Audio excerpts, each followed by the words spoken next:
place. It's a hectic spring day, or so-called spring day. We are, HASA is very, very privileged and honored to have the one and only Dr. Talal Abu-Ghazaleh, or Dr. Tag, if you want to, also known as Dr. Tag. طبعا he's humble enough to ask us to call him Tag, but الألقاب sometimes is well deserved. غني عن التعريف يعني, no need for introductions, but just for the sake of it. Dr. Talal Abu-Ghazaleh is the chairman and founder of the international Jordan-based organization, the Talal Abu-Ghazaleh organization, TAG.org. He is dubbed as the godfather of Arab accounting. Abu-Ghazaleh has also been credited for promoting the significance of intellectual property in the Arab region. He is the main, the most prominent figures to bring intellectual property to the Arab region. That's such an important, significant thing to do. So we are thankful for what you have done and for being with us here today. I'd also like to recognize that we have His Excellency Mr. Jawad Anani accompanying Dr. Talal Abu-Ghazaleh. غني عن التعريف أيضا 12 times minister. 12 times, a lot of ministerial positions and posts, civil service, Deputy Prime Minister. well-known economist. So thank you for your service and for being here with us today. Thank you, Khalid, for organizing, being in touch with Hassa and Nadir. It means a lot. Thank you for being here. And without taking too much longer, I'm introducing to you Dr. Talal Abu-Ghazaleh. Doctor, if your mic is open, let's just do a check. Can you hear Doctor? Say something. Hi. Samir? Good. Hassa. Let us start. Long live Hassa. Islam. Long live TAG.org.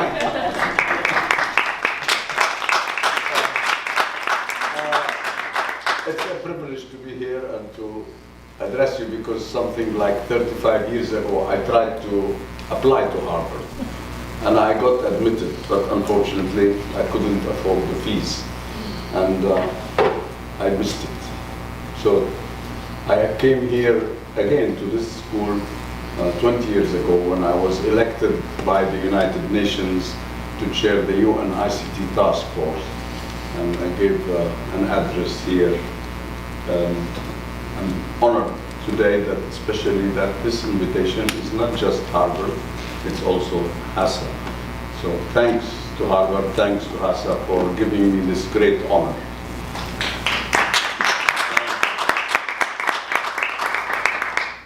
I insist whenever I do ITV interviews, they have to put a title under the name. And I always beg them, and most of the time succeed in saying just knowledge worker. I like to think of myself and to be called as knowledge worker. Because knowledge is the name of the game in this era.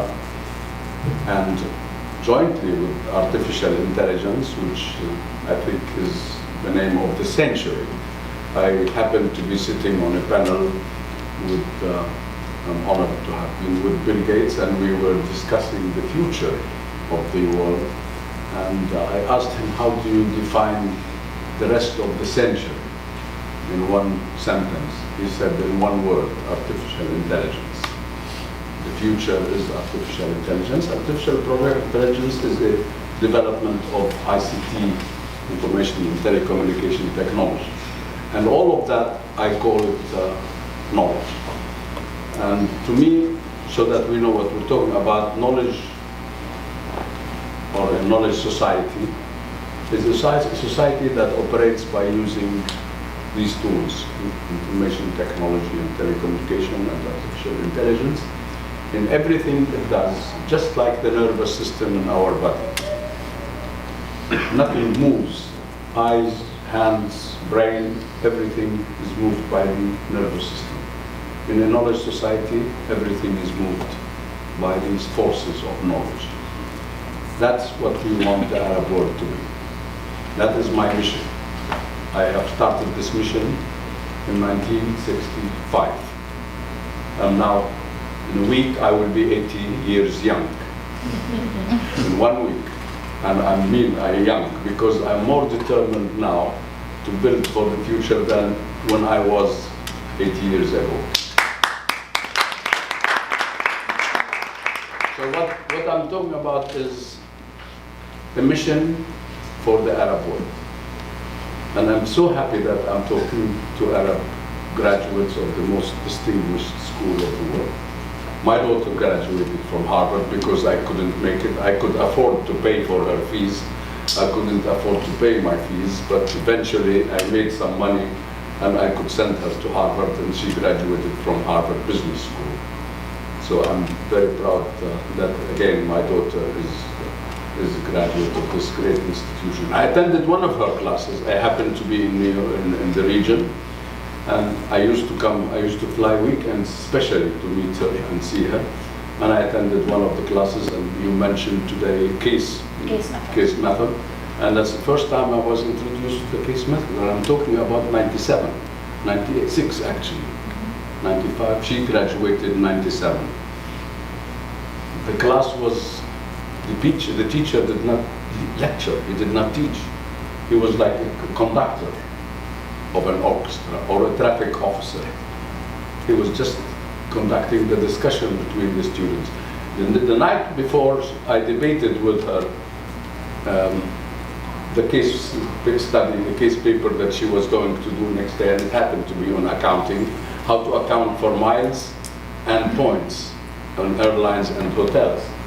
And unfortunately, the accounting profession, Harvard talked about that, and they had this case study at that time, 1965,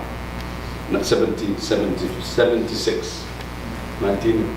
And today, we do not have a standard on how to account for miles and points. So Harvard was ahead of the accounting profession, world accounting, and I feel ashamed because I served on the board of the accounting profession, and I formulated many of the international accounting standards. But what I impressed is when the discussion ended and we left through the classroom, my daughter said, "Dad, you passed." Because what the conclusion was what I told her last night. I said, in my modesty, I said, "No, your professor passed." No, I didn't pass, he passed, because I'm right, and I'm glad to see that your professor made it, he succeeded.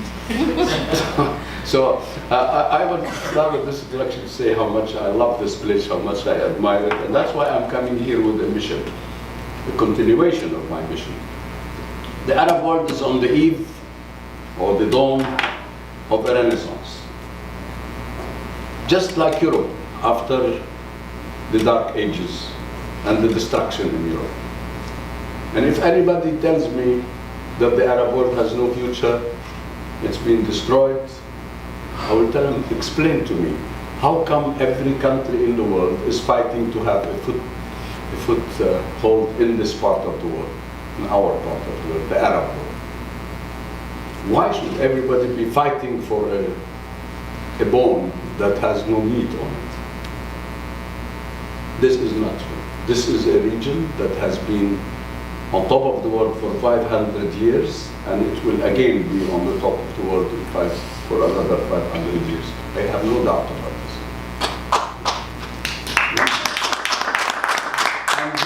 And you should be agents in this process of rebuilding the Arab world. At the end of the war in Europe, this great country, the US of America, was privileged to have a great man with a great vision called George Marshall. And he came up with the Marshall Plan to rebuild the destroyed Europe. No part, even Syria, there is no part of Syria that is as damaged as Munich was. And then, all of a sudden, Germany became a superpower and one of the top 5 economies of the world because of the Marshall Plan. But the Marshall Plan did not work only for the benefit of Europe, it worked more for the benefit of America, because it created for America a market that resulted in an unprecedented boom in the United States of America. What I'm talking about today is a similar thing, but knowledge-based. I'm not talking about reconstruction. It's easy to provide the money and the resources to build. But I want to build the people of the Arab world to become knowledge workers like myself. And to be a knowledge worker solves everything. I don't need capital. I don't need government support. I don't need anything. I can do it like I did it on my own. And I can do anything now because I have this ability to use the enabling power of technology in doing my business. And that was one of the reasons why we were able to build the largest and the leading, by far, the leading intellectual property company in the world. And that's technology. That is not capital or human intensive. Therefore, that is what I'm talking about. How we can together create knowledge. Because future wealth comes out of knowledge creation and knowledge creation only. That's the only way to make money in the future.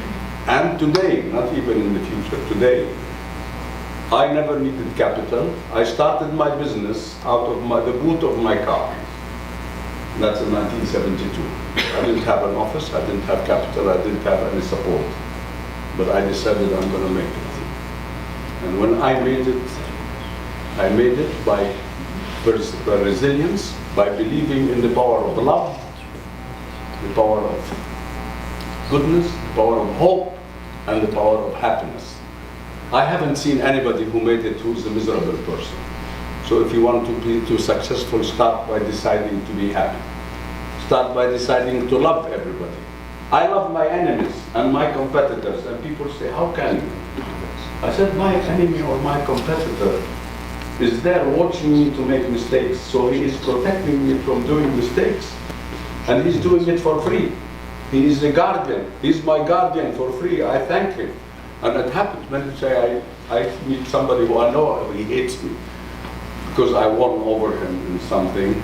And I say, I love you. He says, but I hate you. I said, I thank you for hating me. That's why I love you. He said, I don't understand what you're saying. He said, because you hate me, you have helped me become what I become. No student will receive a degree if it doesn't come up with a reasonable invention. And all our students will be warned and they will sign that we are here to learn how to invent and not how to learn. We're not here to be taught. This is an environment of providing future inventors, innovators in a world of knowledge. And that is, of course, it's a long story how we do that and how we use incubators for that and how we encourage the inventor how to protect his invention, how to commercialize it, etc. Therefore, what I'm talking about is the world of the future. And I hope I can stay for a few days in my life. I'm an old man, but young at the same time. And I'm writing a book on the future of the world. I hope it will come out to tell the world what is coming and not what we are doing. The way education system is going is not, it's great, but it has to change because of the facts of life, the facts of change. We are in the era of invention, innovation. Everything is innovation. We're moving from the civil state to the innovation state. The government will not be there to govern. The government will be there only to provide an environment for invention. Everything is going to change. Now, having said this, I'm here to talk about a number of things to your wonderful association. I want to create this momentum in the Arab world by working out with you,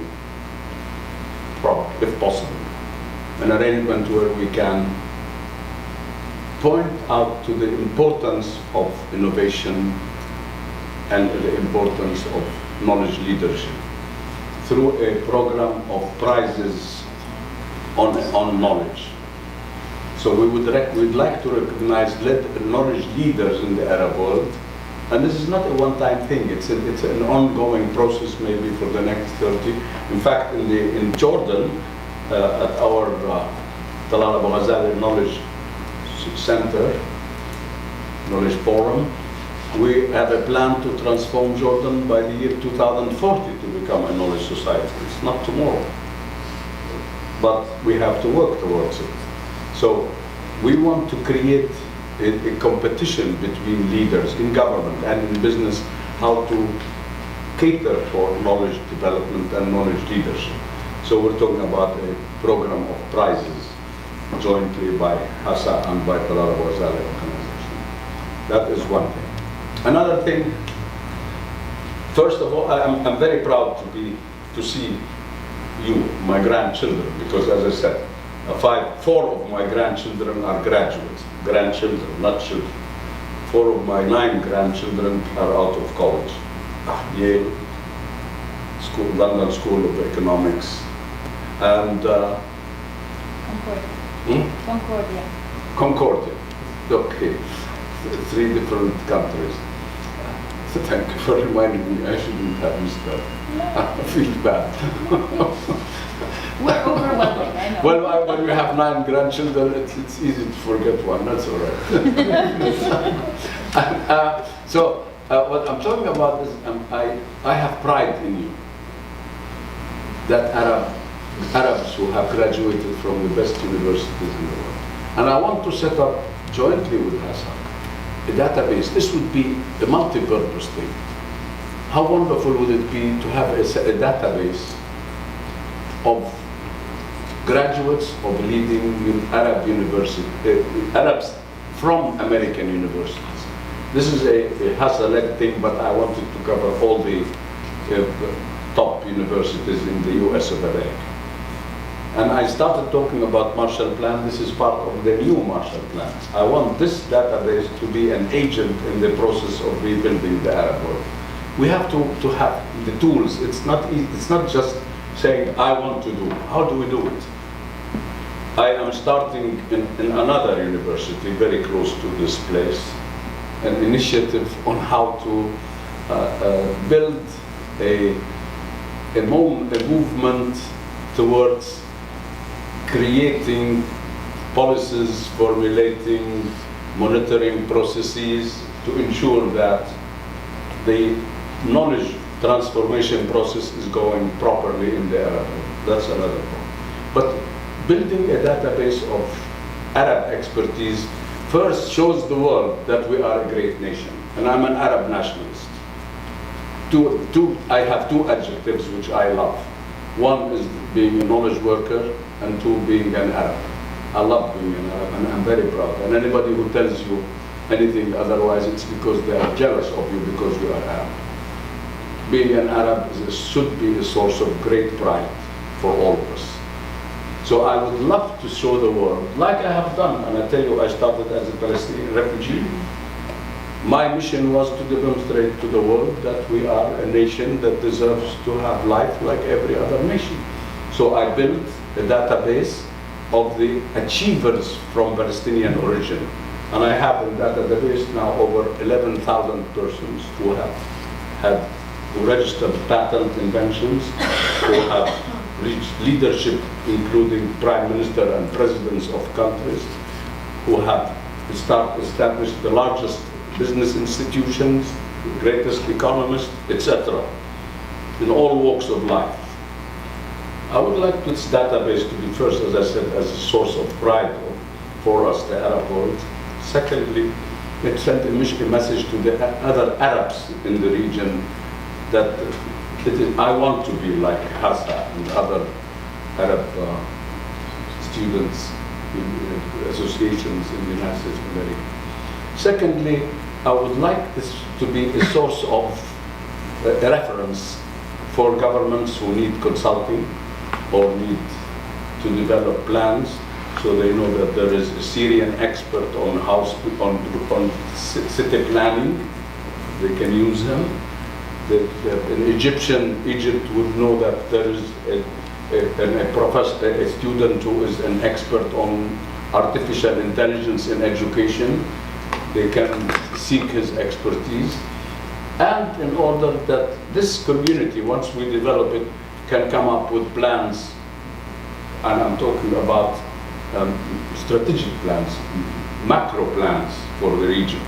A lot of things that come. I, as an organization, and we are one of the largest multinational organizations in the field of our work, professional services, intellectual property, and education, we need this database for our own use as well. So it can be a mission source and a source for revenue for the members in this database.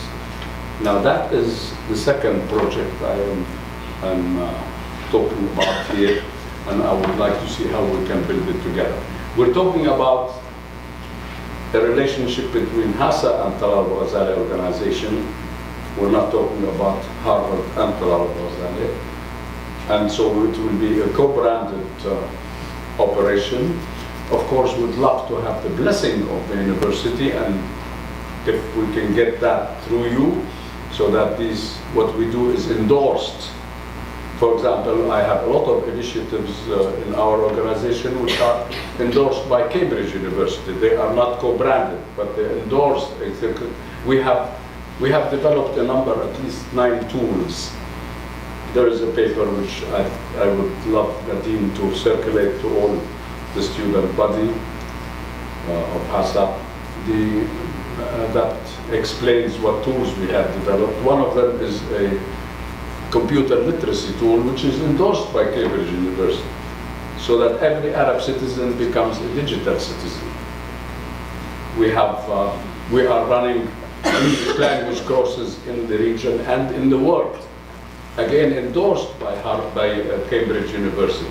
So if we can get into some kind of relationship with the university, that would be an added value. Therefore, I would like to say that we have very ambitious plans, but I don't think anybody has the right to tell me I shouldn't be ambitious. I have learned to believe that anything my mind can build is real, awaiting implementation. Think of everything that used to be in the past a matter of dream or thought, and it has become reality. When people were thinking of something that flies, it used to be like a dream, but it's now a reality, and we always fly. So I believe that what I'm thinking about, what I have in mind, is a reality awaiting implementation. And I hope that I can implement it with you, and I don't need to go to another place. And I shut up here.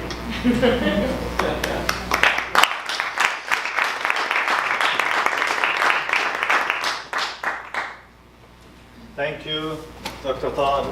Can you hear me? Yeah. Thank you, Dr. Talal Abu-Ghazaleh. We are very honored to hear your input, and we look forward to your answers after the questions from the students.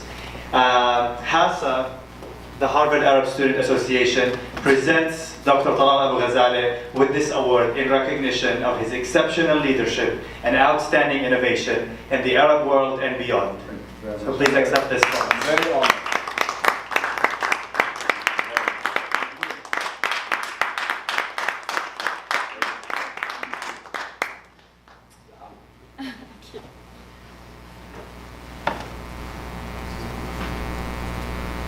Excuse me?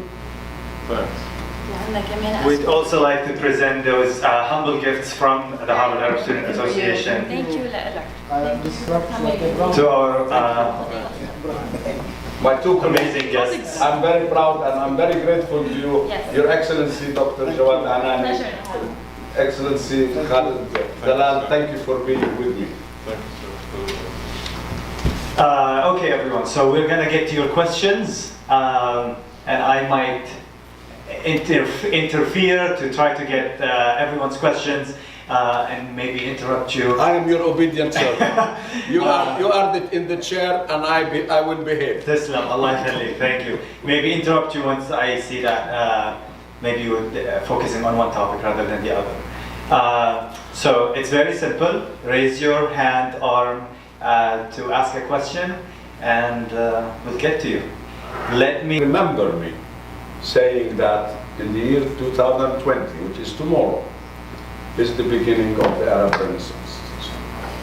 Thank you, Dr. Mariam, go ahead. And some of you I know by name, so I'm going to call you by name, some I do not, so excuse me for that. Thank you so much for your talk. My question is, what is your epistemology of knowledge?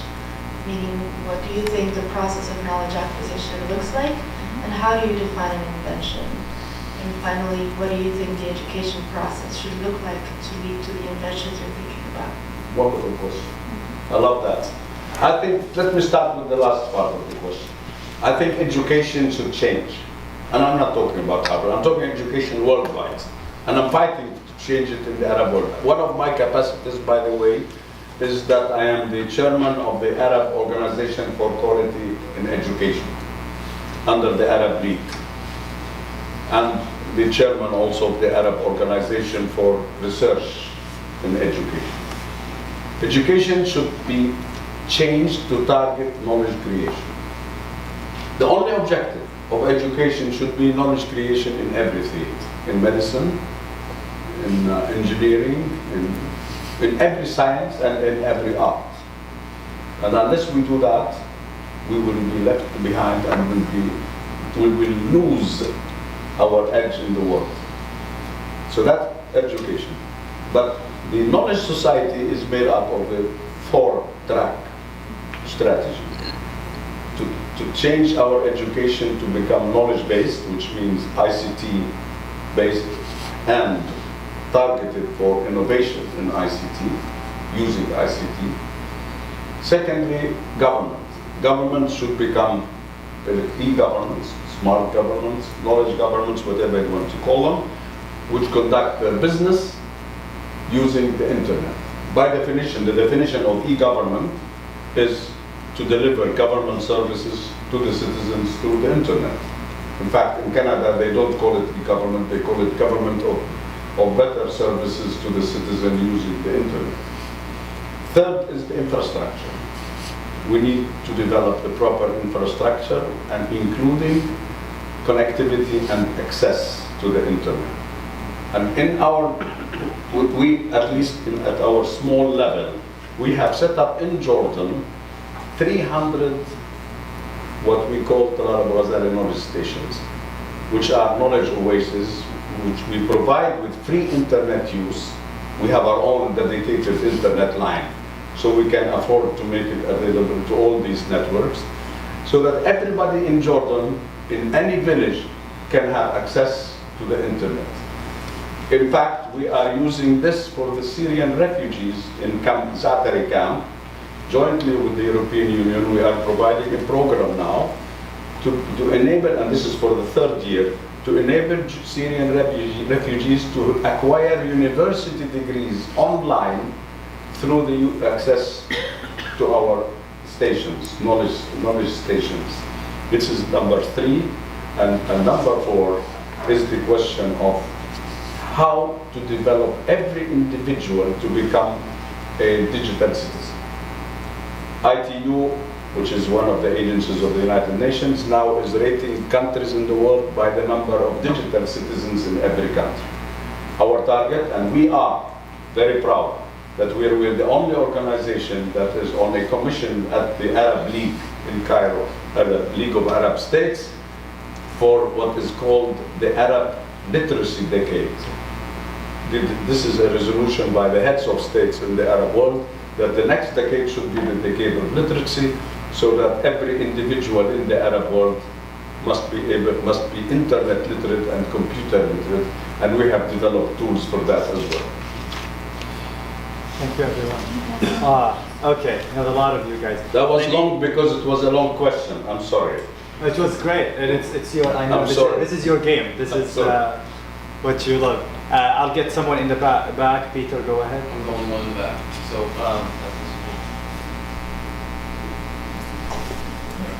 you mentioned the Marshall Plan. I don't know if this was if you planned this ahead, but just a little historical note. George Marshall made his speech at Harvard in 1947. So I don't know if you're trying. I don't know if you're trying to make the tagline, but I hope it goes through. Never mind. Okay, that was a good comment. Thank you. Thank you. Go on, Ahmed. And then we'll get you, Layan, right in front of you. Okay. So I agree unconditionally that knowledge is key and knowledge is power. However, in our region, some governments tend to monopolize information and monopolize knowledge as a tool of either repression or to maintain a status quo, to rob people of their capability to hold their governments accountable. So how do we deal with this? How do we bring about the necessary change? Good question. Good question. The great thing about knowledge is that government has no control over it. I have learned this 40 years ago, when the internet was still in the making. And the advisor to the US government president, to the US President of the United States of America, his name was Ira Magaziner, came to address us. I was on the board of the International Chamber of Commerce in Paris. I invited him. And he put on the screen a prototype of a desktop computer. It was not there, it was not in existence. It was just an idea. And he said, the great thing about the internet is that this is the only thing that will provide full democracy globally. Because everybody that accesses the internet is equal. And everybody has the same rights. Nobody can stop you from being, in the knowledge age, from being the greatest person. And I'll give you an example. There is a waiter in a country called Ukraine. During the war between Russia and the West over Ukraine, this waiter invented something and sold it to Facebook for 11 billion. And you use it, it's called WhatsApp. He didn't need his government support. He didn't need, the government could not stop him from inventing it. What is Google, which is now the largest and the greatest company in the world? It's a program. Nobody can forbid you, no government can stop you from inventing a program on the computer. So this is the greatness, and that's why I am so optimistic about the future of our world. Because young people like you, with the dedication, determination, and the pride, and the happiness, you have to be happy, you have to smile. Yes, I like to smile. I like to smile, I like smiling faces. Because if you are happy, you can succeed. If you say, I'm going to make it, and I will make it, like I did, and I now can say that I have been able to chair at least 12 UN agencies, and the top educational positions in the world, the top intellectual property positions in the world, the top, etc., etc. Because no government supported me. I was able to make it because no government supported me, not because government supported me. But governments could not stop me. On the contrary, when I made it, they respected me. So no government can stop you from being a creator in the knowledge age. And one creation is equal to the total wealth of the Arab world. Google is 850 billion. That's more than the whole our Arab world. A simple computer program. Thank you, Victor. Director Chirayan. Thank you, Dr. Talal, for the inspirational and empowering words. I think my question is related to the couple of last questions asked. I'm a PhD student in public policy at Harvard, and I noticed that there are very few academic findings and papers in top journals on the Middle East and the Arab world. And you've talked a lot about the creation of knowledge and how empowering it is. But there is a huge gap in availability of data and in research in the region.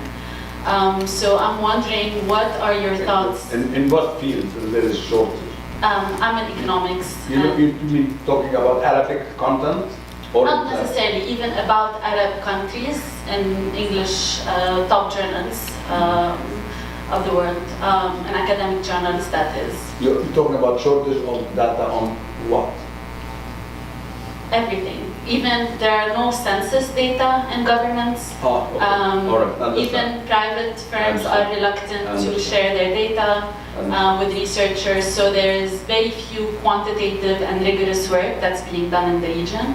And I'm wondering about your opinions of the role that academics and researchers have in the creation of knowledge and dispersion of knowledge in the Arab world.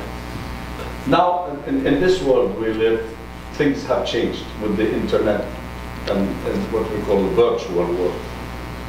Because nobody can stop any country from doing, or a person from doing a research on Saudi Arabia. Your own research. And what I'm trying to say is, one of the projects I'm involved with in another university next door is how to create policies for generating this knowledge as a tool, as a source of information, and also how we can monitor progress in generating it as an independent agency. There is a lot that has to be done, and I'm not saying that I'm here to solve the problems, but I'm here determined to start a process for solving the problems with you, with the distinguished leaders of the world like you. We can make it. It did not stop this creative, the two who invented it, and they sat in the room playing with the computer and came up with Yahoo, which is now 150 billion. In this world, data is now becoming a global responsibility. That's why we are one of the largest databases companies. We collect data on everything. And we are building now a database, an electronic database. It's what we call an Arabic encyclopedia, digital encyclopedia, of all knowledge, Arab knowledge, which is great, heritage, culture, poetry, books, inventions. And that is something which will be a source for every researcher. We are also going to this project of how we can have a database of Arab graduates. That's another database. No government can stop me from doing that. No government. You and I can do it. We don't need anybody's permission. And that is the greatness of the internet. It is in another space. And thanks to America. Every morning I pray. I don't pray, unfortunately, religiously, but I pray to America for inventing the internet and giving it to us for free. And since I am a leader in intellectual, I am the world leader in intellectual property. I cannot put a value on the internet. It's probably 10, 20 trillion, this internet. Now, this internet, and I wrote to the former vice president under Obama about the governance of the internet. Joe Biden. Under Obama. Joe Biden. Joe Biden. Joe Biden. I wrote to Joe Biden in his capacity as Speaker of the Senate, because I'm also a senator, by the way. I wrote to him on the subject of governance of the internet, because the issue of how to manage the internet, how to control it, USA says nobody can talk about this. 40 years ago, in my capacity as the chairman of the UN ICT Task Force and the UN Global Alliance for ICT for Development, I organized the first conference on internet governance. The US of America, you can sit and talk as much as you want, but nobody's going to listen to you, because nobody is going to mess up with the internet. This is a free environment that nobody can control. Thanks to America for that. So it is something that works, like Franklin Roosevelt used to say, that there is nothing that has only one good objective result or bad result. When they used to, an economist, and he consults with an economist, and the economist would say, on one hand and on the other, he said, can't you find me a one-handed economist? That doesn't exist. So what I'm trying to say, summarize that, no, there is no problem with that at all. We can make, on the internet, we can search anything, and we can build anything. We are building databases. I built a database, as I said, of Palestinian achievers. I am now hoping to build with you a database of Arab graduates from distinguished universities. We're going to build databases, and we are very good at databases, and we love them. Yes, may I say something on this? Because I think the question that... Can we... sorry, but the question that she's raising, and I think we need your input on, and that she needs it, is that she's probably writing her PhD dissertation right now, and she wants to have access to data. Now, without the data and statistical series and time series and so on, she has no way of finding or developing their own thesis. And this is something that, sometimes you have to improvise, use statistical tricks and so on in order to manipulate your I fully understand. But what I'm trying to say, But Excellency, she's saying that there is a gap it's true. between It's true. what the situation is right now in providing simple data that is supposed to be there, and also your vision, which seems to be- Exactly. I'm talking about what we can do. How do you think we can encourage certain, both public and private sectors, to release certain data that can improve knowledge and thus the practice of certain industries? How can we encourage those entities, whether it's a government institution or a private sector institution? I have never had a problem with initiating any search for data on anything. Just do it. You don't need to encourage. Just start the process. Say, I want to collect data on beautiful women. And you have them. And you have them here. So it's a decision. I believe that everything you want to do can be done. You cannot convince me otherwise. I have believed it and I made it. And I proved it. Anything you want can be done. I don't need to convince anybody. I need to convince myself that I can do it. So we have two more questions here, one question there. Let me have all those with questions to raise their hands, please. Salma, let me get you. Actually, here's what I'm going to do. I'm going to get 3 of the questions, and if you see similarities, go ahead with your answer, overlap those. And if you see distinctions, you can address them separately. So I'm going to start with Asil, Salma, and then Firas. Yes. Yep. Thank you, Dr. Talal. My question is very similar actually to Mariam's, and it's who has access to producing knowledge? And tying this into Ahmed's comment, we know this is not unique to the Arab world. We know that in even the United States, like very few people have actually their voice heard, and that voice translates into producing knowledge. So I just kind of wanted to hear your very specific answer of who has access to producing knowledge. Thank you, Dr. Talal. My question really is related to innovation, which I am personally very interested in. However, my feeling is that innovation thrives in an environment of freedom of thinking, freedom of expression, and so on, which is not the case in many of our Arab countries. So how do you reconcile that? And what is it that we can do to encourage, particularly through our educational systems, this type of innovation?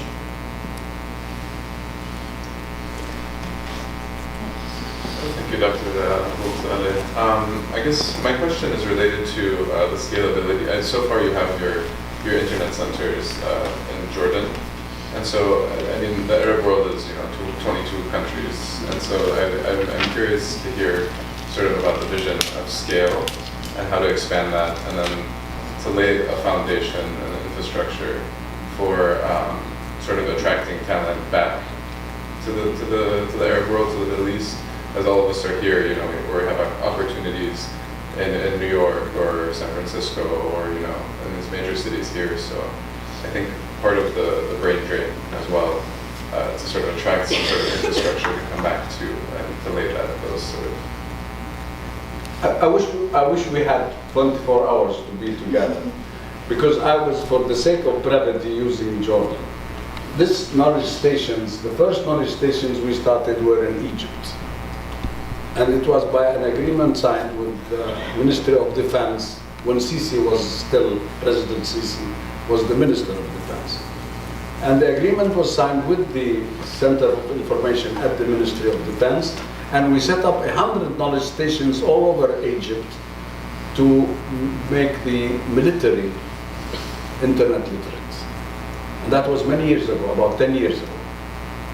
We have these knowledge stations in Lebanon, we have these knowledge stations in camps, we have knowledge stations in Palestine, and we have them in many places, as much as we would love to have more. And I hope that others will do similar exercises. Now we have become a brand because we know how to manage them. As a result, the government of Jordan had some stations, and now they ask us to manage them for the government. Now, going to the question, these knowledge stations are a model. We will need 1 million of them in the Arab world. I hope to have that eventually. But that's a start. That's always, as I always say, little is more. So now we are starting this movement of providing knowledge, and particularly the Palestinian refugee camps. I have a dozen or 2 dozens in the Palestinian refugee camps in Lebanon, in Jordan, etc. Now, talking about the question of access to data,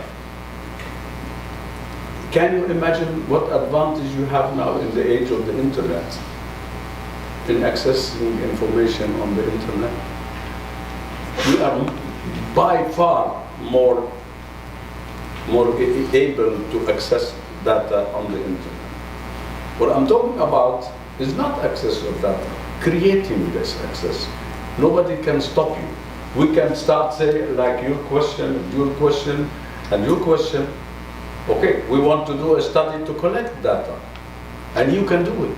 How does the UN, ITU, collect data about how many citizens are literate in every country in the world, in the absence of availability of data? I know how, because I am a UN animal, and I'm currently on many UN positions. One of them, I've been recently elected to be on the high-level advisory board on economic impact, on the social impact of economic development. The UN has always been talking about economic development, but what is the impact on this individual, on society? So they created a high-level board, and I was invited to join it, on creating social indicators like the economic indicators. There are hundreds of ways that you can use to create data. That's my question. My initiative is not just to search data and find it. Create it. You can start a project to collect any data you want, and you will be able to get it on the internet, because nobody can stop you. That's the greatness of the internet. In government secrecy and restrictions, my firm produces reports to the World Bank, which are published every year, on the level of environment, on the investment environment in every country in the world. How do we do it without the government information? We do it. And if you go to the World Bank report on investment environments in the countries, you will see that this report was prepared by Talal Abu-Ghazaleh organization, and we do it through our own search on the internet. So nothing can stop me from doing anything. Nothing. Nobody can stop me from doing anything on the internet. It's 4 o'clock sharp, so unfortunately we have to end it. As they say, everything that's good has to come to an end. Absolutely. We have the students, the attendees, everyone here. Thank you for your presence, for your honesty, and for your inspiration and explicit resilience and taking. We will make it. You never take no for an answer. Together, meeting with the big thank you. Thank you for coming to listen to me. Thank you.